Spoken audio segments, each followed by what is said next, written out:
Bienvenue à la cuisine centrale de Rémy-à-Montjoly.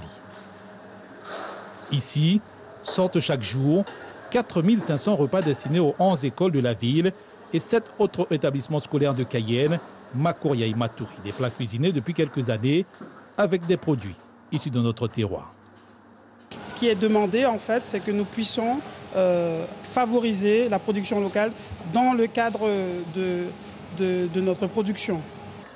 Une fois par mois, la viande consommée par les élèves de Rémy-à-Montjoly est 100% guyanaise. Mais cette démarche, qui n'est pas unique à cette collectivité, a vite montré ses limites, car sur un marché d'environ 2300 tonnes de viande, à peine 1000 tonnes ont été traitées en 2017 par les outils d'abattage du territoire. Un volume insuffisant pour satisfaire la demande, mais également inadapté s'agissant des fruits et légumes. Nous avons des obligations, notamment des contraintes en termes d'hygiène et surtout au niveau de la qualité et de la constance, car 4500 repas à sortir tous les jours, ce n'est pas une mince affaire. Donc il faudrait que nous puissions développer au mieux et structurer les filières locales de façon à ce qu'on puisse obtenir des produits et une certaine qualité dans une constance beaucoup plus régulière. Un constat dressé à nouveau par les acteurs de la filière viande et fruits et légumes réunis à la Chambre de commerce à Cayenne. 2 heures de débat pour au final une même conclusion. Il est urgent pour les professionnels guyanais de s'organiser. On a intérêt de réfléchir également sur la production locale.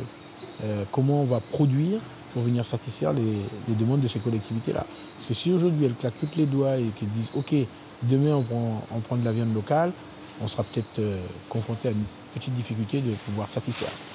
Donc on a toute une réflexion à mener, effectivement, arriver sur ces marchés-là, les satisfaire, mais également produire pour les satisfaire.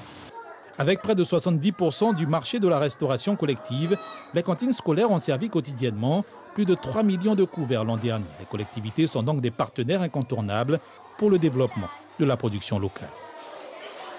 Pourquoi importer de la viande qui vient d'Hongrie ou de Chine, du poulet ou quoi que ce soit, et pourtant on les a ici? Donc je crois que c'est du gagnant-gagnant, et pour la santé de nos enfants, et pour la santé de nos producteurs, et pour la santé du pays. Donc je crois que tous les politiques sont vent debout derrière cela. Je crois qu'avec les agriculteurs, les professionnels et les politiques, nous devons faire qu'un pour que ce projet puisse aboutir. Reste que pour le moment, les épines ne manquent pas, à commencer par le paiement en temps et en heure des producteurs par les collectivités. Il faudra donc encore attendre pour qu'une véritable filière de la production locale puisse voir le jour.